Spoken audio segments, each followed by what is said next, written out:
This is Grumpy Old Men. By the way, the camera's there. See? There you go. Yeah, right.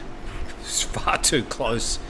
We're at Chip Fair Lele. Back here again after a week recording the program at home. But today we're doing Grumpy Old Men on a Saturday for replay on a Sunday. And I've invited this particular gentleman whose name is... Steve Rosse. Steve Rosse. Do you have an E on the end of your name? No, but I'm thinking I like the sound of that. I may add one. What's the process to change your name in Thailand? I like that. R-O-S-S-E, 5 letters. Keeping your like elbows Steve. off the table, that'd be a good one. Some things never change. Someday I'll learn. By the way, look at this. It is magnificent. Why doesn't everybody in the world live on a beach? This is amazing. You guys, turn around and look at this at home. Turn around and look behind you. It's the ocean. It's beautiful. It's beautiful. It is beautiful, and we've been blessed with fair but hot weather over the past couple of weeks. But it is the hot season. Stay out of the sun. You'll be fine. So I've got an Americano, which is we're in a coffee by name shop. What are you going to do? We're in a coffee shop. You got a coffee? I got a latte. Yeah. So it's hard to get by this week without talking about, it's sort of been called Swissgate. It's been a coincidence of two Swiss men who have behaved particularly badly. Talk about your grumpy old men. Yeah. Those guys deserve the title. So let's go to the first one. This is the incident that happened, it actually happened at the end of February, or February the 24th, but it didn't really come to light until, pretty much over last weekend and then into early this week, when the video surfaced and Thai social media really arced up about this Swiss, man who... For lack of a better term. Sure. Filmed himself trying to get rid of some people sitting on the steps at the front of his villa in Cape Yamu, which is a very upscale part of Phuket. Probably not anymore. A part that you wouldn't go to. No, I wouldn't be allowed. I mean, if it had been me sitting on those steps, he'd have come and done that to me. It didn't matter to him who it was. He happened to pick a Thai female doctor, which was the absolutely worst person you could film yourself being not just rude to, but assaulting. He picked a female doctor, and that was the end of it right there. And he kicked her with his foot, which, as you point out, we don't see that, but that's what she claims, and she will be believed. She's a female physician. He's a male farang and wealthy, and there's 3 strikes against him, so he won't be believed no matter what he says. Well, he can say he tripped, but nobody's going to believe him. I would say, having been to court a few times, myself... This guy. No, and twice as an observer and one as a witness. I've found the Thai courts to be very fair, actually, and not sort of favouring the Thais, as I think is a bit of an old meme. 30 years out of date. Anything I know, caveat, anything I may say in this show or other shows, it's based on 35 years ago. So when I say... I've never been to court here. I never want to be to court here. No, good idea. Yeah, a Thai woman kicked my ass in the courts in Iowa. So what chance would I stand here? So I When you say she kicked your ass, her lawyer kicked my lawyer's ass. Yes, it's probably better. Yeah, took everything. Took my children away from me. That was in Iowa. In a nation set up by white college-educated males to benefit white college-educated males. And even in that situation, a Thai woman kicked my ass in court. So I would do anything to stay out of court here. And certainly filming yourself being rude to a female physician, and she says touching her with her foot, that's guaranteed. You're either going to get hung from a tree or you're going to go to court. Well, whilst we don't actually see the alleged kicking, and I'm using the word alleged because this will go to court, we do hear him using inappropriate language. Yeah, language that would have made my mother's hair curl. And as much as I want to stay out of court, come and sue me, dude. You did it. You assaulted that woman and you filmed yourself doing it. You're stupid. So sue me. Now, at the same time, and look, a lot of you will have your own opinions of all this, and off you go. So there was a coincidental also a Swiss man. Yeah. Who? What's with the Swiss? Yeah. What happened to neutrality? All this week, earlier this week, he assaulted a 58-year-old Thai woman.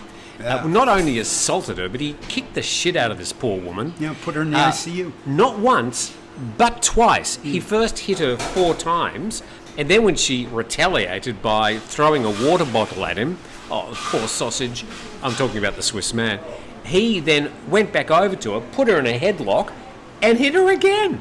Yeah. So this animal is now luxuriating in a Thai prison. He won't accept bail. He says he wants to stay in prison. He says he wants to avoid the Swiss embassy. We can only imagine why. Madness. But that particular case has got a fraction, a tiny fraction of the coverage that this case in Cape Yamu did. But he really gave that woman a but fair she's beating. not a physician. There's no foot involved, and he did not film himself doing it. And there's no CCTV. The cameras apparently were not working in the mall. So those things, it's not going to catch fire. The foot, the physician, female, and film yourself, and that's going to get you on Thai YouTube and Thai Facebook for weeks and weeks and weeks. And maybe get you thrown out of the country, and certainly get your business visa taken away, and your wife is going to not speak to you for a long, long time. Well, yeah, but I have to say that the Swiss man in Cape Yamu in Phuket, his wife did him no favours. She behaved almost as bad. Yeah, she went out there first. Well, and then this guy, he keeps showing up in these press conferences in a damn T-shirt. And I know I have beaten this dead horse to death, but you guys, don't wear a T-shirt anytime there's attention focused on you. If you're going to go and say, I'm sorry, and do a mea culpa in front of the press, wear a damn shirt. Don't wear a T-shirt. What's the guy thinking? He's been here for years. He owns a business. What's he thinking? Put a tie on. That's what I'd Yes, suggest. hell yes. His lawyer's there in a tie. His wife is there in a business suit. And he's there in a stupid T-shirt. What a yutz. In anticipation that I'll never have to go to court again, I threw out my last tie this week. I think I brought about 10 of them to Thailand, of which I've worn 2 or 3 of them a few times. You could have offered them to me. But you just wear them as bandanas or something. They make wonderful bondage tools. Oh, that's nice. Or nice Hi, ties YouTube. for the other bedpost. No, this is not made for children. No. Click that box. That's right. So, look, I'd be interested to hear what you think about the reaction on Thai social media. It is by far the biggest topic that's been covered this year. Bigger than Thaksin's return. Bigger than Thaksin being released on parole. Bigger than all sorts of stuff. Because it's feeding into, I think, what is, and again, I've only been here 18 months, but I sense that there is a growing frustration with Farang. We are no longer seen as the world's biggest traveling circus made up entirely of clowns who throw money at the audience. Now we're seen as a threat. Now we're seen as perhaps being unsavory and violent and aggressive. Do you think this is somehow a Phuket phenomenon, given that there's been a huge influx of Farang expats into that particular community over the past year? Again, all I know is this beach. I don't ever leave this beach if I can help it. And I've only been on this beach 18 months. And before that, it was 25 years I wasn't here.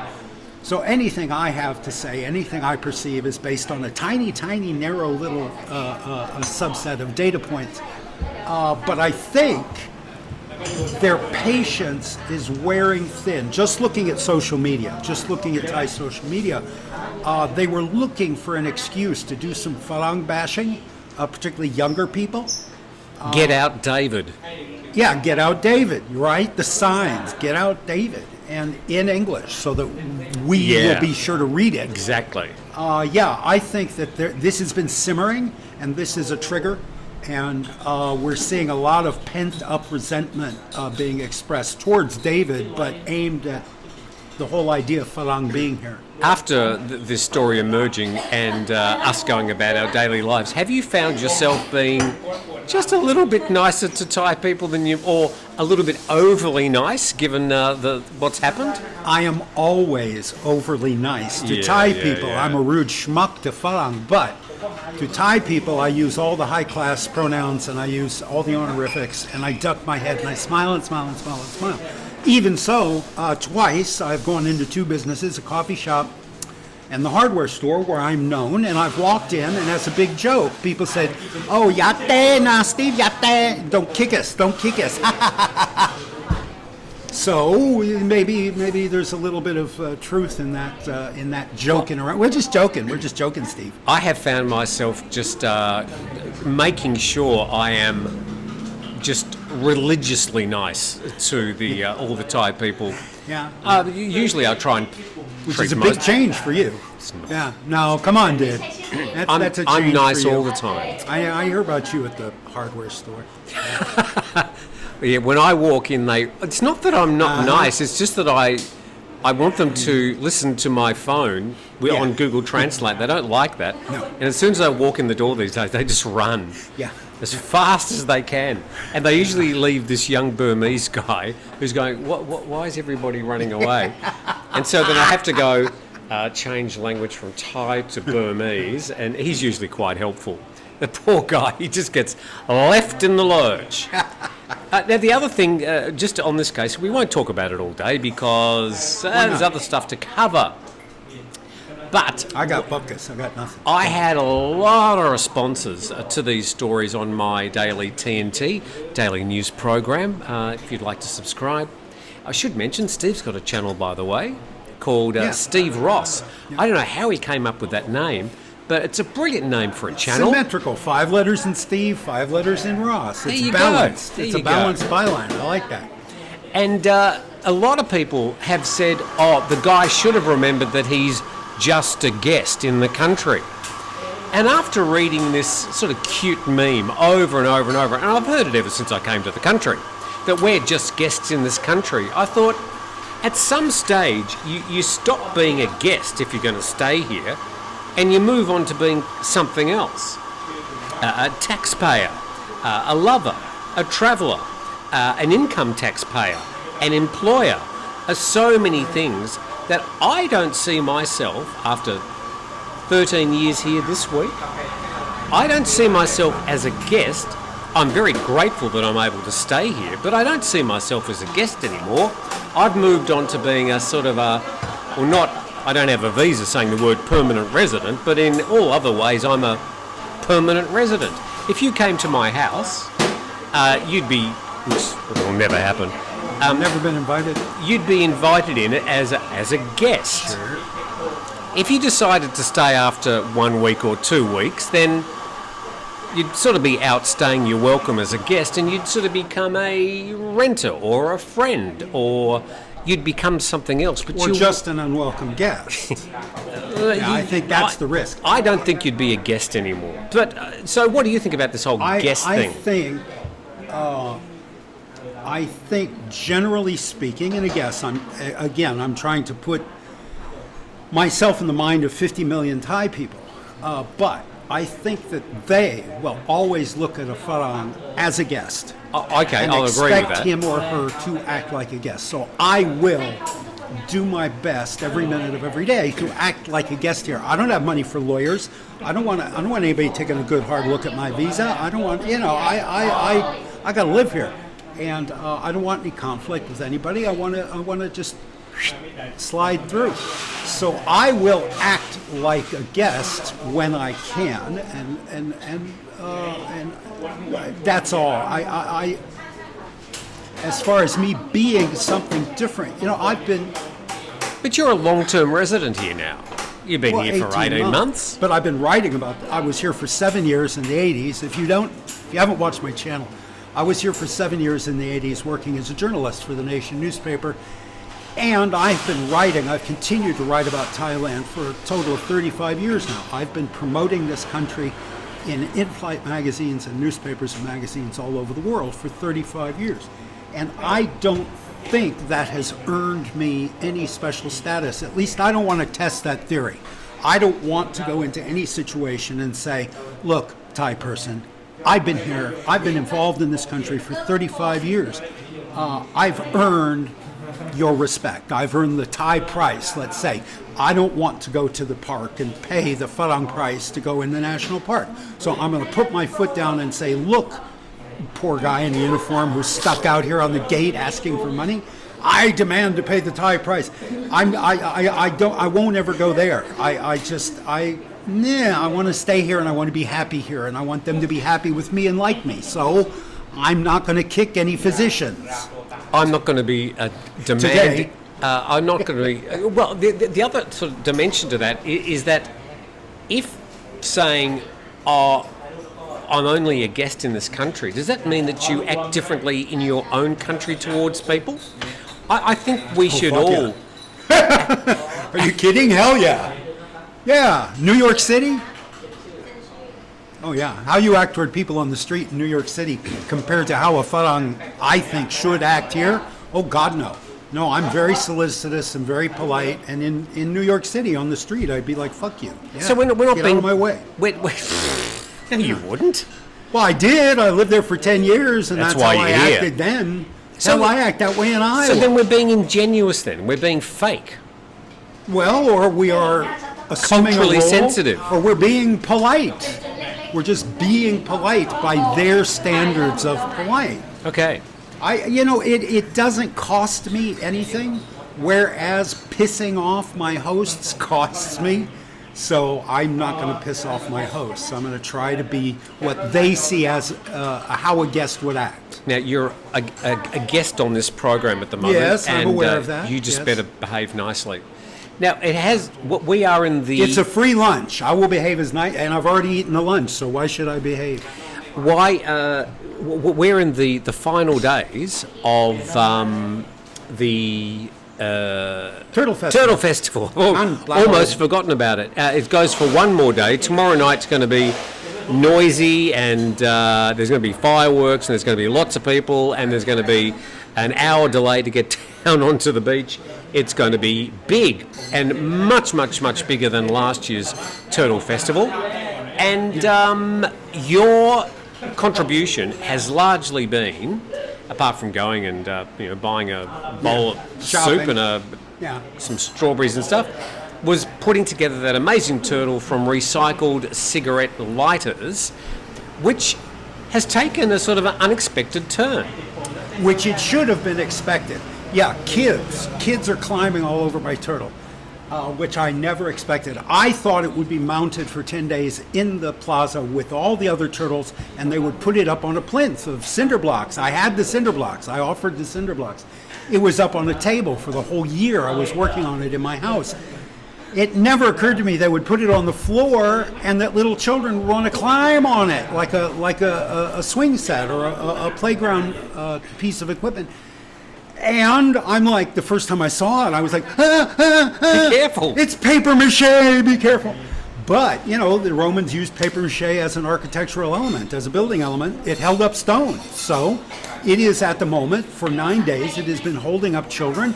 And I have seen adults leaning on it and picking at it to try to see how it's made and things like that. And so far, I go every morning at 4:30 in the morning on that plaza and I examine my turtle. And it has survived. And I think that when they put it in the visitor center, I think the kids will continue to climb on it. Because it does look fairly cute, and it's got the big eyelashes. Yes. Roberta, it's called, and by the way. It looks like a piece of candy. All the colors are like this kind of colors. Sure. They're bright, because that's the garbage I pick up on the beach. I don't, I've been watching a lot of videos about garbage art. There's a lot of people in the world doing what I'm doing, picking up garbage off the beach and making art installations, assemblage, art out of it.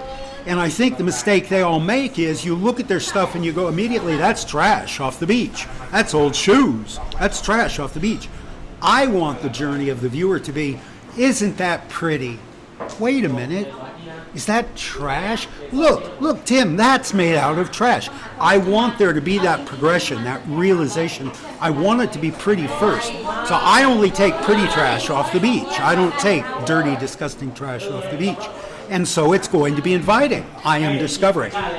With the first piece I have exhibited publicly, it's going to be inviting, and kids are going to want to climb on it. And Steve just has to be okay with that and go forward building much sturdier turtles.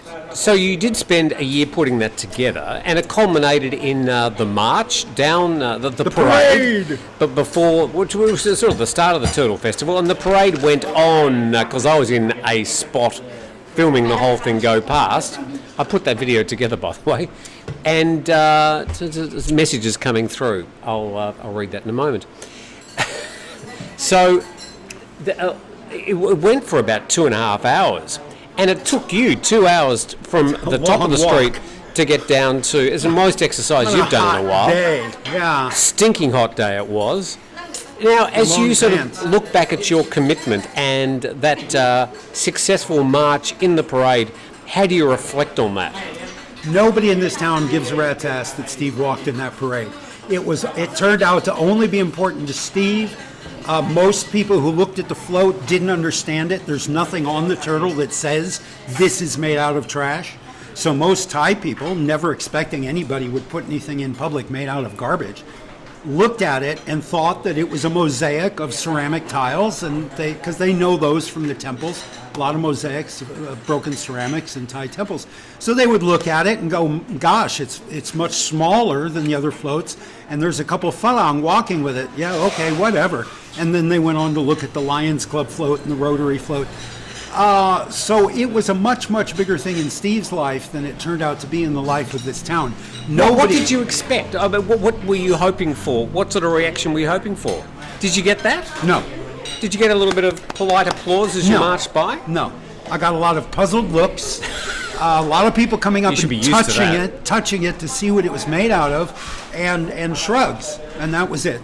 People did come up and touch it? Oh, yeah. Did they come up and touch you? Or No, they've seen me. Everybody in town knows me. So they weren't surprised to see me seeking attention in the middle of the street. They know Steve Rosse. So the question is, what would you have done differently had you known what you know now? Oh, made it 3 times bigger and put a sign on it. This is trash off the beach. Okay. Yeah. Interesting. And 3 times bigger. Because it's tiny. If it was 3 times bigger, where the hell would you build it? Yes, there is that consideration. Yes, I would have to think about that long and hard. Yeah, there is a big piece of land unused next door to me. I could build a float on a big trailer. There's a bit of a garage in there. There is a shelter in there. Yes. I'd have to talk to Maurizio and his wife about renting the space next door to my house. They'll give it to you, won't you? I don't think so. But at any rate, yes, that is a consideration. I have a year to think about that, or a few months to think about that. How about this? Because you've been a witness to those Macy Day parades. That's when they have the inflatables. Yeah, the big. How about an inflatable turtle? That could be any size you want. But that'll wow them. How do you make it out of trash off the beach? Maybe it doesn't. Just tell them it's trash off the beach. No, I will continue making art out of trash off the beach. I'll just figure out how to get it out my front door, make it in pieces. We need one of those Macy's balloons to fall just in the water off here and get washed up on the beach. Yes. So that you can recut it. Yes, that would work. Yeah. I was at the Macy's parade every year for 8 years, 1980 to 88. I love the parade. I love the Macy's parade. Best part of Christmas was going down Fifth Avenue and looking at the shop windows. I love arts and crafts and decor and parades and big events. I love all that. So you are going to do a turtle next year in the parade? I'm going to do 2 right now. Jipvalele has asked for a turtle made out of lighters to put out front here. I'm going to do them one, and I'm going to do one for the Nitnoy store where I buy my cigarettes. Smaller, And then, maybe in about 6 months, 4 or 5, 6 months, I'll start on next year's parade turtle. Yeah. So you got a bit of time to think about what you're going to do. How you're going to do it. Where you're going to do it. Now, what's my next... can I say one last thing about the Turtle Festival? Day before yesterday, I think. Which would be Thursday? On my morning, Wednesday. My morning bicycle ride down to the tin mine and then walk on the beach, I found a dead turtle about yay big, the size of what they release at the Turtle Festival. I released one? Yeah, well, I may have found it. I don't know. And I took it, the weirdness is, I took it to the academic department at the national park. And there was one guy there in uniform. And granted, I was there about 7 in the morning. They weren't really, the office wasn't open yet. But the guy looked at me and I showed him the turtle. I said, I think the scientists will want this. They'll want to autopsy this and see if it's one they release, they'll have it somehow identified and they'll want to know that it didn't, And the guy's looking at me like, dude, that's a dead thing. It stinks. Get it out of here. And I convinced him to go get somebody from the academic department. So I stood there alone for 10 minutes with my dead, stinking turtle. And this woman shows up and she wrinkles her nose and she says, what do you want? How will I? And I said, well, I'm giving you this. I just found it just now on the beach right here. And she kind of went, okay, well, just leave it there. Just leave it there on the steps. And I said, okay, and I left. So I don't know what the deal was, why they wouldn't want, they're the research center. They're the Turtle Research Center, and this is one of their released turtles, which died the day it was released. And you don't want to know, you don't want to cut its belly open and see what it was eating. You don't. So anyway, that's just a weirdness. I don't have a point to that story, which makes it a patented Steve Ross story. But yeah, it doesn't always work, I guess is the point. There you go. But you were polite about it. I was polite about it. I was a guest. I Yes. kept in mind I was a guest. So, Yeah, in New York City, I would have said, lady, why are you giving me a hard time? Take the goddamn turtle. yes. Here, I went, cup home, cup home, cup home, cup home, cup home. And rolled your eyes. So we're going to, I suppose, diverge a little bit from Turtle Beach all the way to the sands of a land that exists only in fiction. And a lot of people would have read this book in their youth, including myself. Of the many, many books I could have read, I decided to read this book, and a few film adaptations have been made. And pop culture is going apeshit over the second iteration of the book Dune. Second as in they made part 1 that came out 2 years ago, and now they've got part 2 coming out. And the hundreds and hundreds of videos online, YouTubers, vloggers who do film reviews, just giving glowing accolades about this Dune 2, saying things like, it's the best movie that's ever been made. So that'll be up to you to decide where you want to rank it, but it seems it is a thing, and that a lot of people are raving about this particular movie. Did you read the book? Oh, a couple times, and I tried to read Children of Dune and various sequels. I spent a weekend with Frank Herbert and his wife. I was what's called a dog's body at science fiction conventions. There used to be a person from the committee that organized the convention assigned to the guest of honor to be his local contact. And so Frank Herbert was the guest of honor at a thing called the ICON, the Iowa City Science Fiction Convention. Is he still around? Oh, no, God, no. This was 76, Right. 75 or 76. And Dune, I think, came out 66. So everybody'd read Dune. Hey Siri, what year was Dune written? And, what year was it released? Because I'm sure it took him years to write it. But at any rate... 2043. That's good to know. Oh, the movie was released in 2043. 2043? 2043 would have been 24 years ago. At any rate, yeah, he was a prick, and his wife was a drunk, and they were Allegedly. really unpleasant people. And I was their servant for 48 hours. I had to do everything, mostly get them liquor and bring it to their room, their hotel room. Make sure he gets to the panels in time and the discussions and the book signing and everything. But they made my life miserable for 2 solid days. But Dune was my introduction to science fiction, and I was a hardcore science fiction fan for decades and went to cons all over the Midwestern United States, and somewhere there exists a picture of me in a Star Trek outfit. Star Trek uniform, a Starfleet uniform, yes. And Dune was my gateway drug into science fiction. Dune, then Gormenghast and Lord of the Rings and all the rest of it. And I loved the book. I think I read it as recently as 2000. I was on a plane to Trinidad, 2007, and I read it again, and it holds up. It's really, really solid writing, and so I respect the man for his talent. I saw the first 10 minutes of the movie on an airplane a couple years ago and did not like it at all, and so I turned it off. The new version. Yes. Oh, and the David Lynch version, if you get really, really high, the David Lynch version is watchable just. And I worked with David Lynch. He's a sweetheart of a guy. What am I looking at? 1965. 65. I was off by a year. But yeah, I worked with David Lynch. He was a hell of a guy. But that movie, he really Bit of dropped name the ball. dropping going on today. I know. It's a thing. We're talking movies, so and I happen to have connections with these two people. Yes.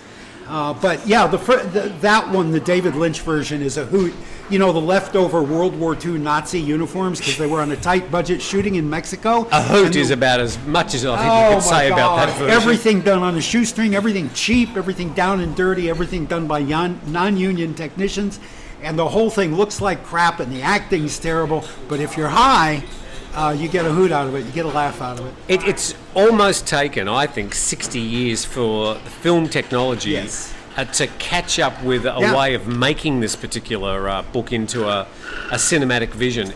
I found Dune 1, I'm talking about the latest, they cut the book into two halves, Dune 1, Dune 2. It was a slow burn, and it starts off a bit starchy, more sand than Lawrence of Arabia, and it sort of warms up at the end, but apparently Dune 2 is just a whole different ball game. And people talk, just raving about this last half hour, this apocalyptic war, and say they've just never seen anything like that in cinema before. So, have you gone to see it? Do you care? Did you read Dune when you were young? Tell you somebody who did, George Lucas. Because when I went to see Star Wars, I thought, oh, is this an episode of Dune or something?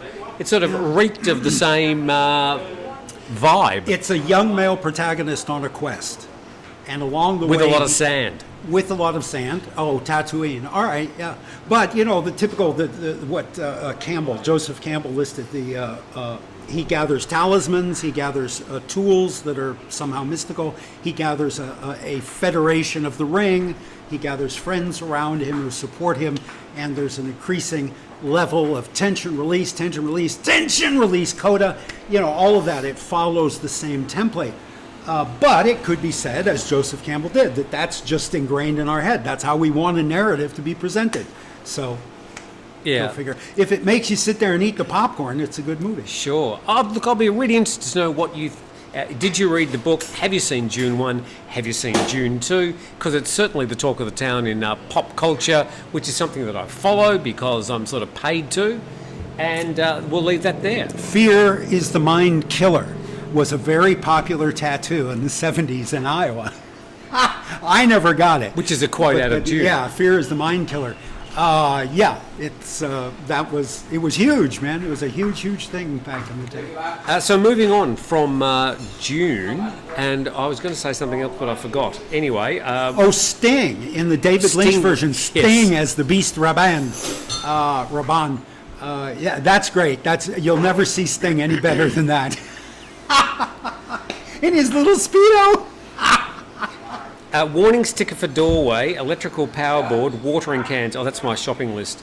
Okay, if you go to Bangkok, well, if you went 30 years ago when you were there, screwing up your nose, there was an assortment of amazing smells and choices of street food available, and you could walk along the streets and perhaps sort of dodge a few food carts and just enjoy something not necessarily unique to Bangkok, but certainly very well done. Such that I'd say that Bangkok street food is probably, going out on a limb here, the best street food in the world. Good value, by the way. Now the BMA, the Bangkok Metropolitan Authority, are trying to gentrify the street food scene in Bangkok and trying to push it off the streets and get people to register, get them to be in nice, neat little rows off the pavement. So there's two things going on here. Do you want to be able to walk along the streets more safely in Bangkok, or do you want to retain some of the roughness and the edginess of just good old freshly cooked Thai street food? I'm finished. I won't go to Bangkok for love or money. I won't go to Bangkok to get this ear fixed. No, I've only ever had street food in Thailand, if you don't count a knish on Fifth Avenue in New York City. Iowa doesn't have a lot of street food. New Mexico doesn't have any street food. So my experience of street food is limited to Thailand. And yeah, I like it. It's cheap. I like it. It fits my budget. What happens in Bangkok is so far off my radar, I don't care what they do in Bangkok. Well, there's street food available here as well. Yes, there is. Yes. And it's nobody's trying to push them off the street. So, we don't have a KFC to complain that there's a guy selling guityo in front of my KFC. We don't have a Burger King. We don't have a McDonald's. Oh, by the way. We don't have a mall with a food court who's going to complain that these poor people are selling food in front of our business. Now, speaking of which, when it comes to fried chicken, I don't know what they cook that stuff. The bright orange. Oh my God, that tastes good. I don't know what it is, but wow, it beats KFC hands down. And I can imagine that the KFC wouldn't be very happy if they're selling that out the front of your shop.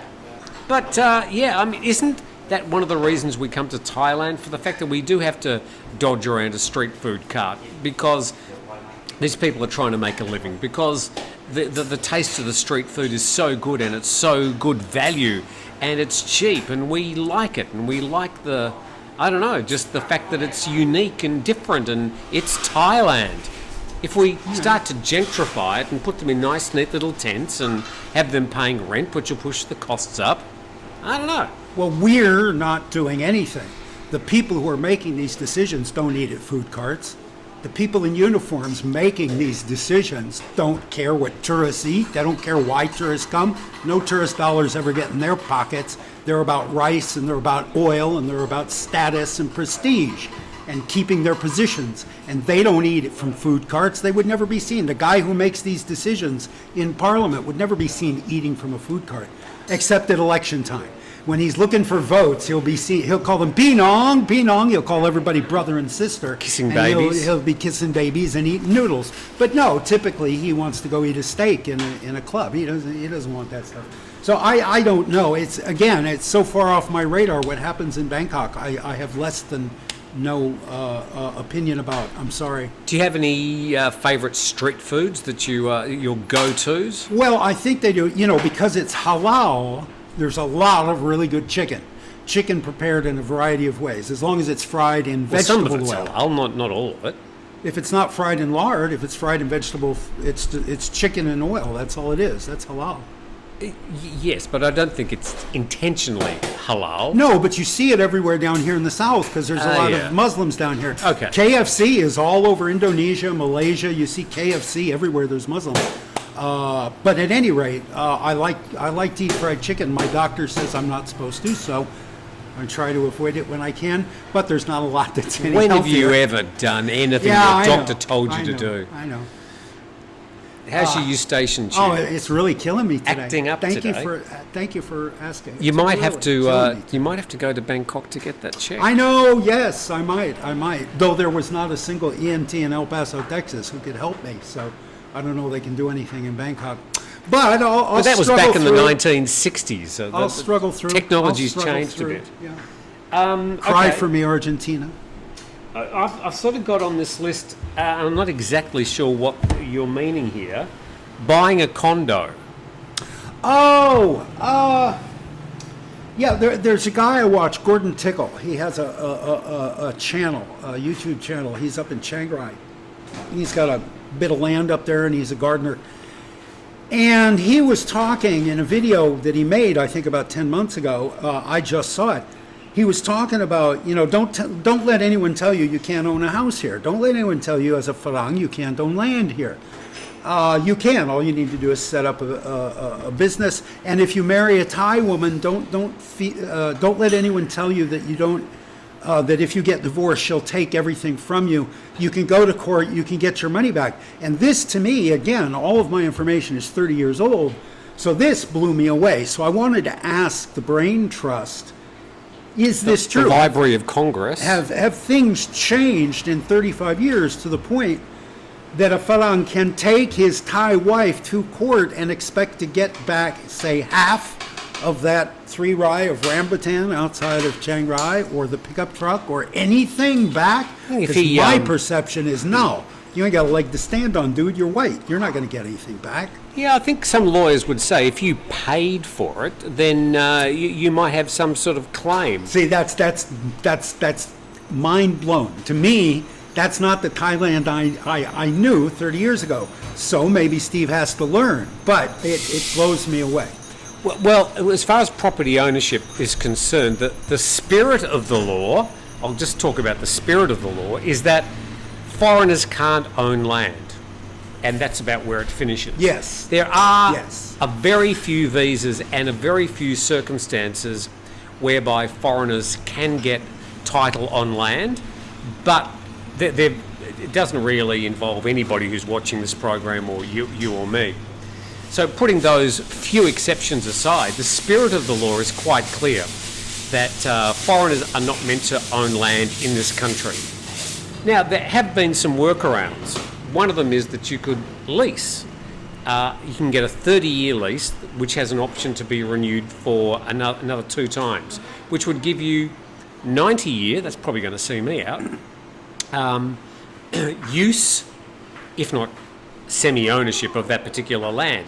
But the land is still owned by a Thai person, and if you want to do this or that, or if you want to renew the lease, you still have to negotiate with that Thai person. So you'd better buy them a Christmas present every year. Yeah.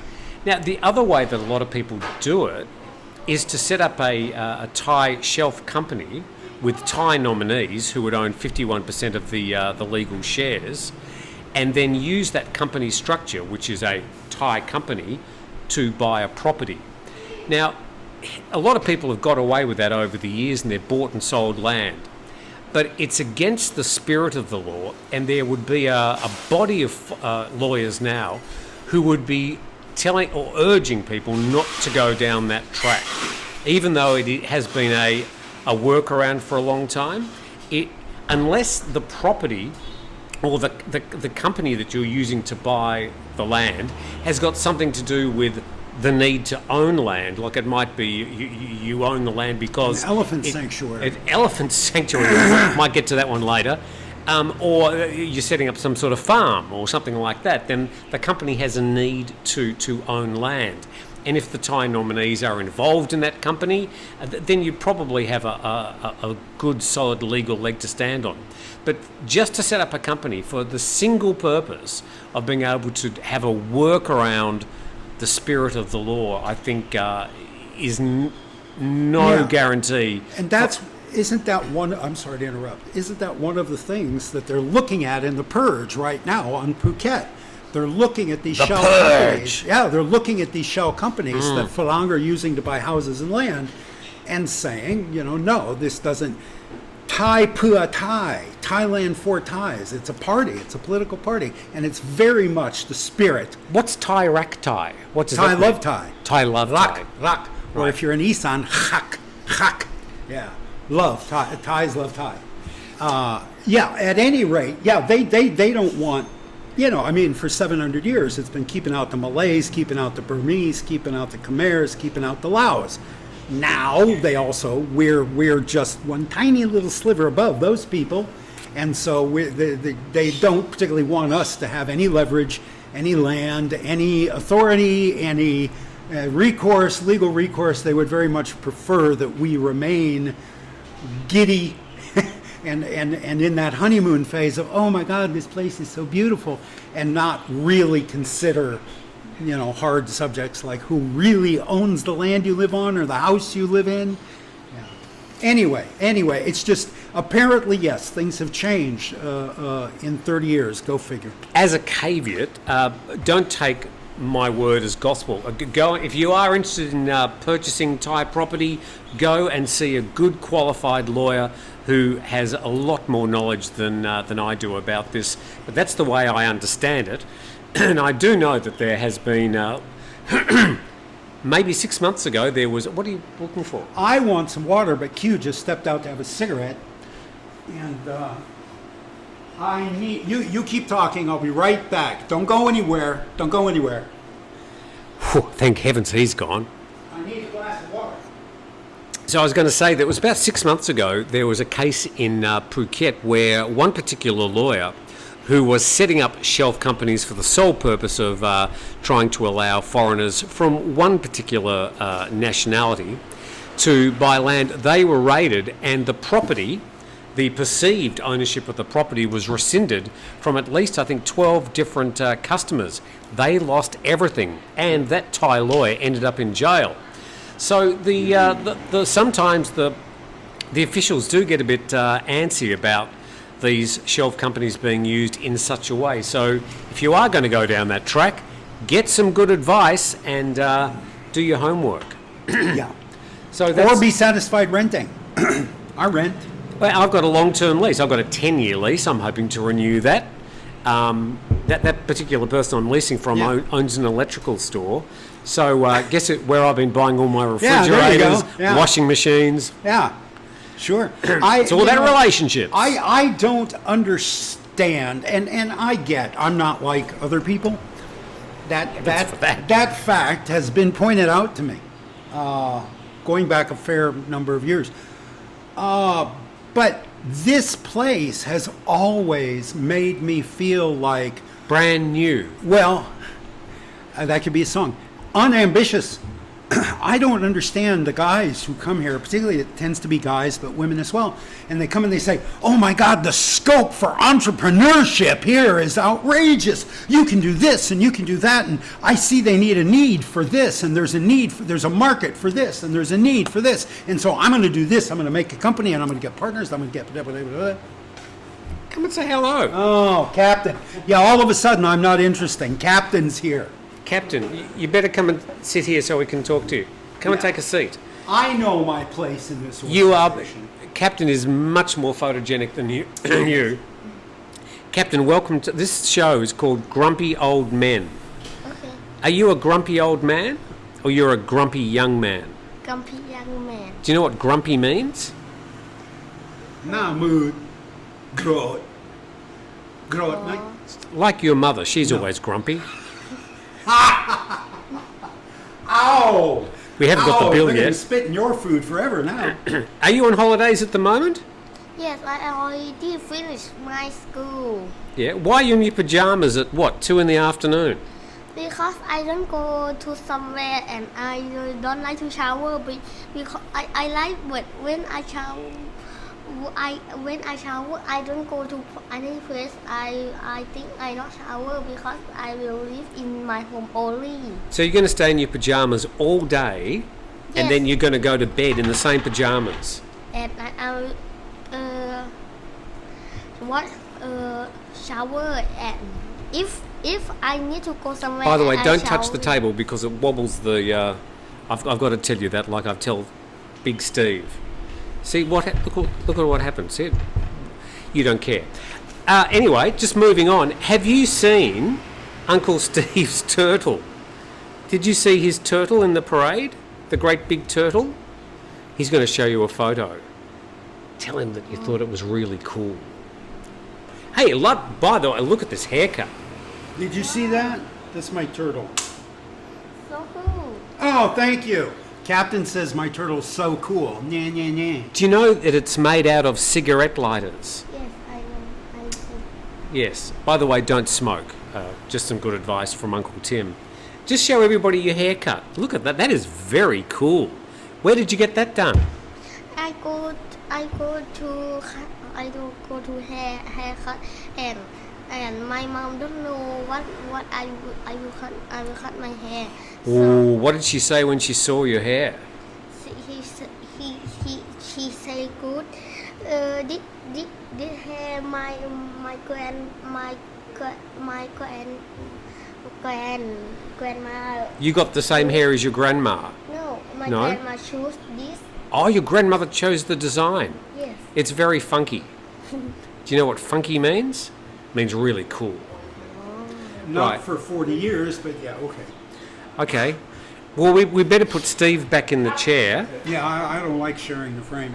So thank you for coming to say hello. Bye-bye. Thank you, Captain. Love your haircut. Carry on. Oh, Captain, Thank my you. Captain. Thank you, Captain.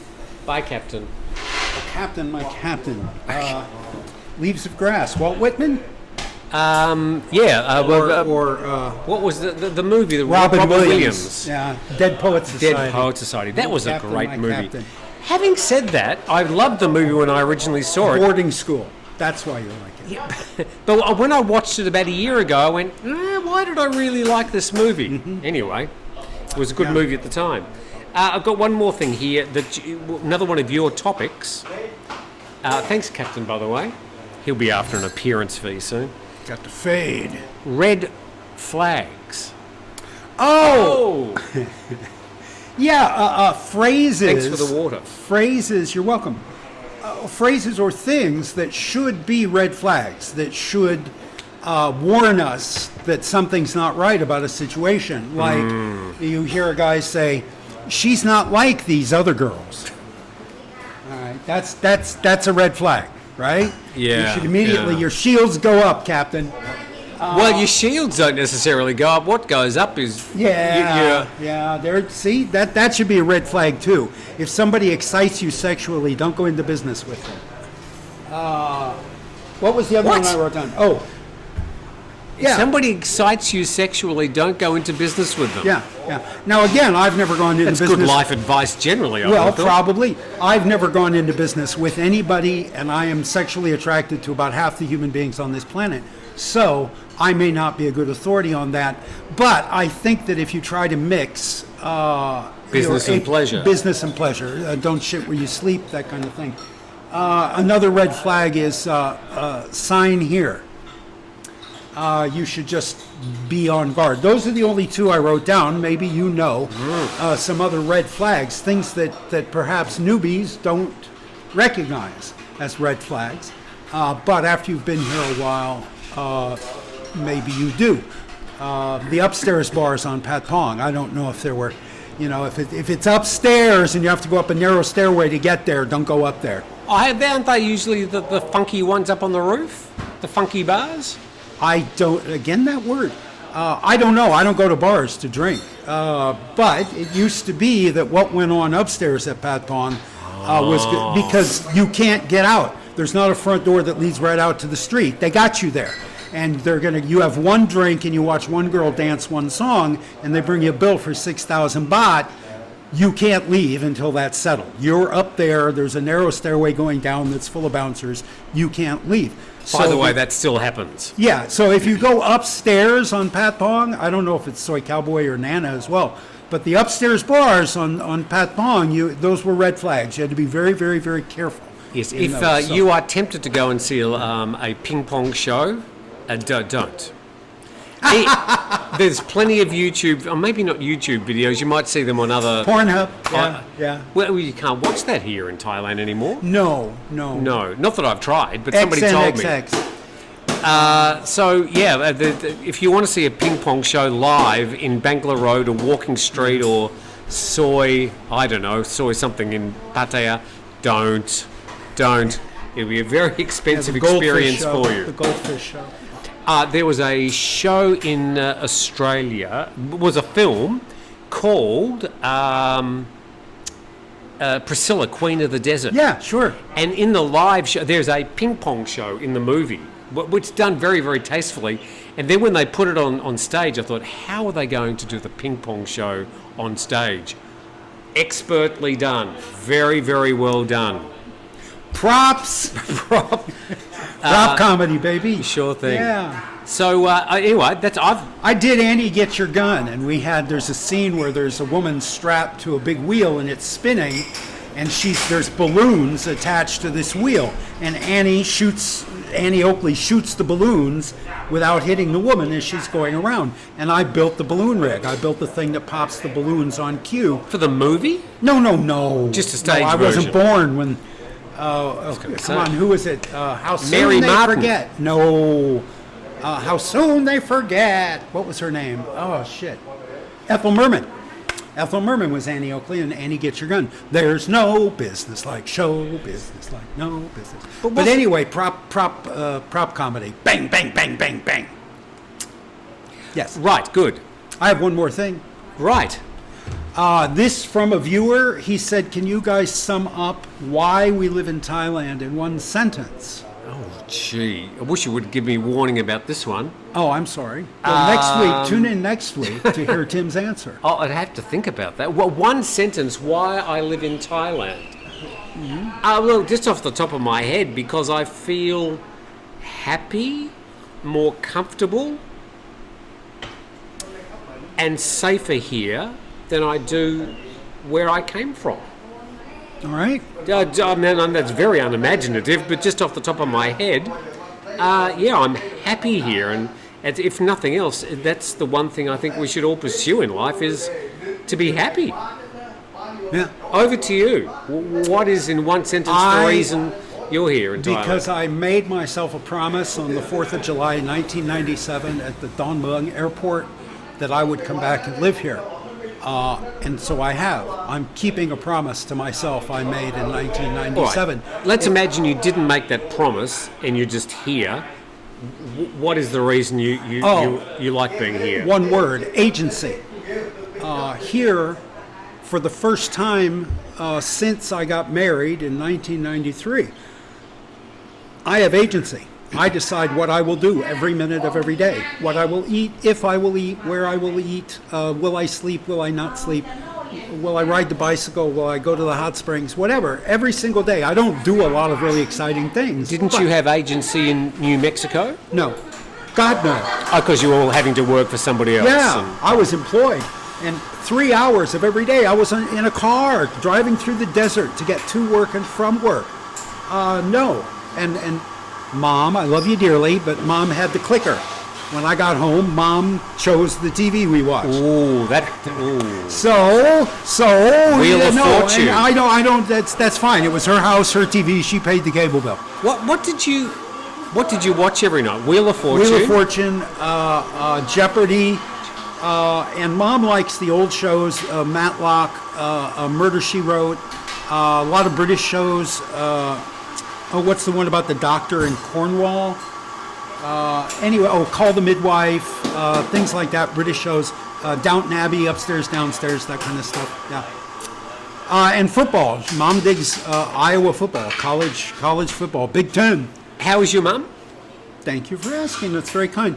As far as I know, she's fine. I haven't seen the woman in 2 years, but You speak often? Well, on social media, and she posts, 10 cat pictures every day. So I assume she's doing fine, and she goes out to eat with her friends and goes shopping around Iowa City and stuff. Is she still talking about jumping on a plane and flying over to see you? Yes, she and Amy. Good on her. Yeah. She and Amy are talking about June, July. There's some people were complaining, saying, "Oh, Steve, why don't you do the right thing and go visit your mother instead?" I thought, no, if you're 92 and you want to go on an adventure to fly over half the world to come to Thailand, for heaven's sake, do everything you can to support that person in fulfilling that dream. Yeah. My response would be, F you, don't mention my mother again. And we'll leave it right there. There you go. But don't kick her in the back. Whatever you do, don't kick her. We've covered a range of topics today, and we got to that time. And you didn't feel the need to use the duck once? I felt the need often. It was just sort of out of reach. I couldn't get my hand around You it. never ducked Captain. You always... Well, Captain was interesting, though. Yeah. And he had a great haircut. I get it. Halfway through the sentence, I realized that's why. Yeah. So here we go. So grumpy old men and Captain on today's program. So we'll have to put him in the thumbnail, I suppose. But thank you for watching. Please subscribe to TNT, Tim Newton Today. Please subscribe to Steve Ross with an E on the end of Ross. And what else do we have to tell them? By this time next week, we'll get our road back, and I'll be able to get to sleep somewhere before 9 o'clock. And maybe I'll get a free lunch at someplace nice again. We've fallen out of the habit of going to nice places and buying Steve lunch. Because they're too expensive. Yeah. Do you hear the music at night in your place? Yeah. Yeah, I like it. I hate silence. Yeah. Do you sleep with white noise?